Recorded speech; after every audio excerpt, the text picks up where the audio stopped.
other champions in that division. You got Scott Quinn, Carl Frampton, Guillermo Rigondeaux. I'm gonna get the opportunity, boy. You working your ass off, don't you? Hey, that's what we do.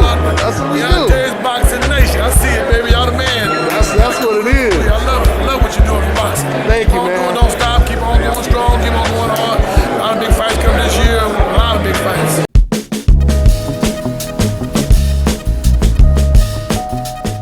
Dante's Boxing Nation, what's going on, guys?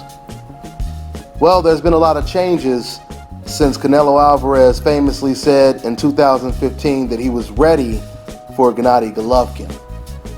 Since then, Canelo Alvarez, he has vacated his belt and gave his belt to Gennady Golovkin. Tom Loeffler just confirmed today that Canelo Alvarez and Team Canelo, they never made any type of verbal agreement to fight Golovkin in 2017. Despite some members of the media trying to desperately protect and defend Canelo Alvarez by writing articles suggesting that they come up with this verbal agreement. So now that we know that Golovkin's promoter made it very clear that Canelo Alvarez has no interest in fighting Golovkin at all, not 2016, not 2017, it's almost starting to get worse for Canelo Alvarez. Because now it's getting to the point to where it's not just fans that are criticizing Canelo, now you even have other boxing promoters criticizing Canelo Alvarez.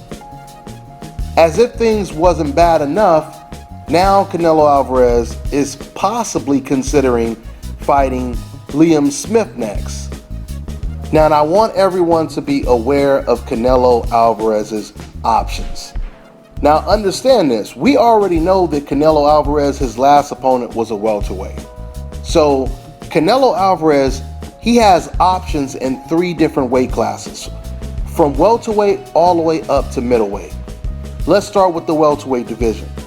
In the welterweight division, you have the winner of Thurman versus Porter.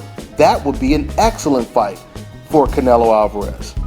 Then in the junior middleweight division, you have the best fighters and the champions at the top of the weight class, which is Jamal Charlo, and Demetrius Andrade. Demetrius Andrade was the former, or is the former WBO junior middleweight champion. His belt was stripped because of some stuff that was out of his control outside of the ring. Okay, so you have those 3 fighters at junior middleweight. And then you even have Vanes Monterosian, someone who's just been in the ring with everyone, and he's been calling out Canelo Alvarez for quite some time.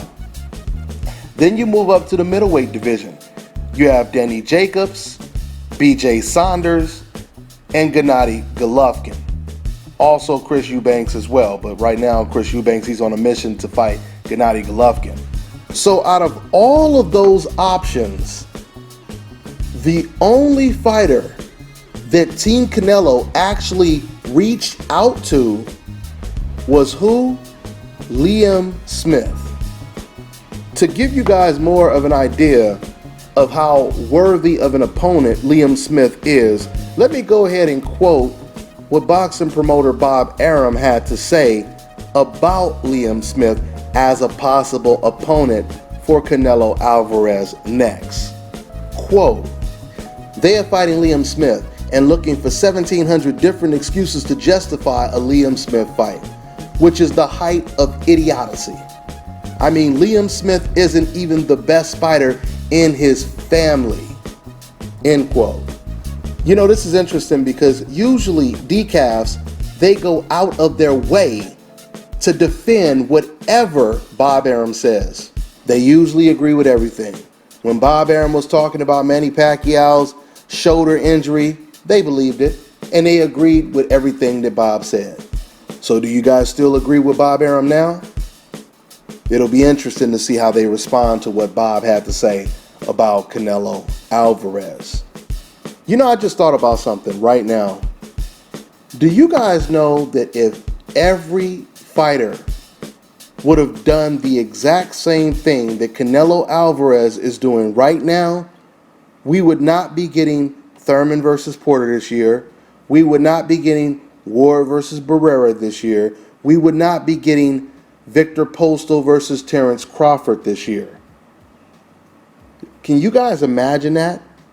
And to make the comparison even more identical, imagine if there was no talks in the near future of a serious negotiation between Crawford Postal, Ward Kovalev, Thurman Porter, or any of the top welterweights going up against each other.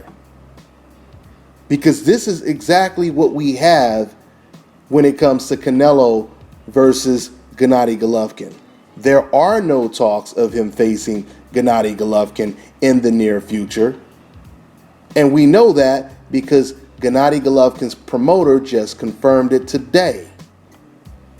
So what Bob Arum just said proves that the criticism is coming from everyone.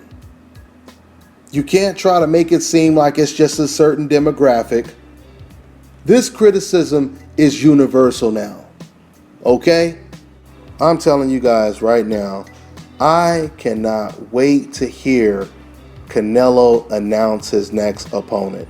I'm telling you guys right now, Canelo Alvarez is in a very unique situation. We've seen fighters avoid threats before, but they didn't have the type of stature that a Canelo Alvarez has. For example, when Mikey Garcia avoided Gamboa. Mikey Garcia, he was emerging as another star in boxing, but he didn't have anywhere near the type of buzz that Canelo Alvarez has. That's why having that buzz is a catch-22. It could work for you and it could work against you. When you pull moves like this, it obviously works against you. So when Mikey Garcia was avoiding Gamboa, or when Leo Santa Cruz was avoiding Guillermo Rigondeaux, or even Abner Mares because he turned down Rigo too. Don't get me wrong, they received some backlash for it. Leo Santa Cruz, he received backlash. Mikey Garcia, he was getting clowned on social media sites. But just imagine a fighter having the type of buzz that Canelo Alvarez has compared to Leo Santa Cruz and Mikey Garcia. When you look at it that way, it gives you a great idea of the amount of pressure that's being put on Canelo Alvarez to do the right thing. Once again, and I'm going to keep saying this because it doesn't make any sense. You see how I just made a comparison that was more analogous to Canelo's situation as opposed to comparing Canelo Alvarez to Floyd Mayweather, the best pound-for-pound fighter of our generation. Once again, if you're going to compare Canelo Alvarez, compare him to someone that's on his level. Compare him to someone who's pretty much in the same situation that he's in, right? What does Canelo, Mikey Garcia, and Leo Santa Cruz have in common as opposed to Floyd Mayweather versus Manny Pacquiao? What they have in common is all three, Mikey Garcia, Leo Santa Cruz, and Canelo Alvarez, they never sat down and negotiated a contract, right? When it came to Guillermo Rigondeaux calling out Leo Santa Cruz and Abner Mares, it was only one person that wanted to fight, and it wasn't Leo or Abner Mares, okay? When it came to Mikey Garcia and Gamboa, it was only one person that wanted to fight, that was Gamboa. When it comes to Canelo versus Golovkin, it was only one fighter who wanted to fight, and that was Gennady Golovkin. When it comes to Mayweather versus Pacquiao, Mayweather actually agreed to all of Pacquiao's terms when they first negotiated in 2008. It was Manny Pacquiao that did not agree to all of Floyd Mayweather's terms, which was Olympic-style drug testing. Manny Pacquiao, he asked Floyd Mayweather if he could get a cutoff day of 29 days before the fight. Then he dropped it down to 21 days. Then he finally dropped it down to 14 days, but Pacquiao would never go beyond 14 days. And to this day, there hasn't been one single fighter since Manny Pacquiao to ask for such a ridiculous request.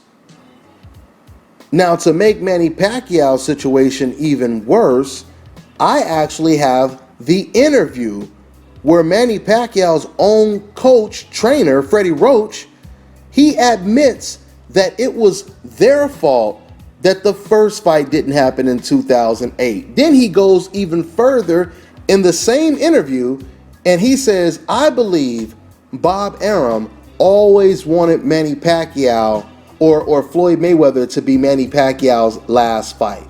I'll go ahead and include the link in this video so you guys can actually hear Manny Pacquiao's trainer say it. So the point that once again I'm making is you cannot compare Canelo Alvarez's situation to Floyd Mayweather's situation. The shit is apples and rocks, okay? Canelo Alvarez, he never sat down and negotiated with Gennady Golovkin. Golovkin has been negotiating with himself, all right? Him and Tom Loeffler, his promoter.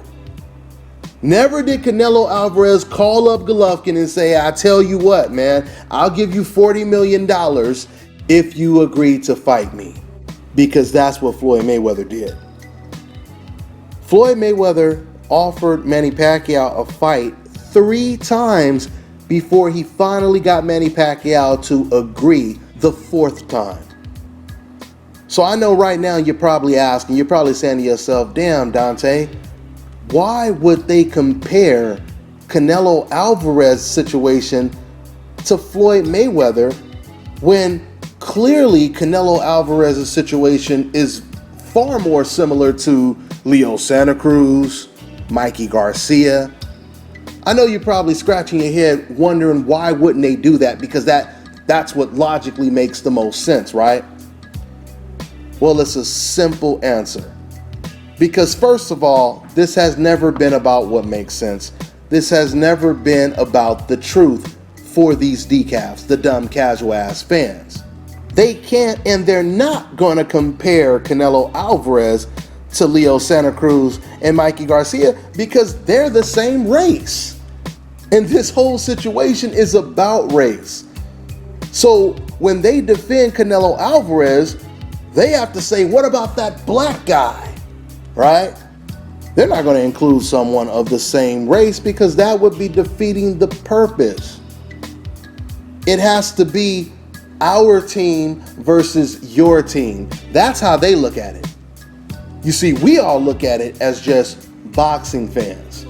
But for the decafs, it has never been about boxing.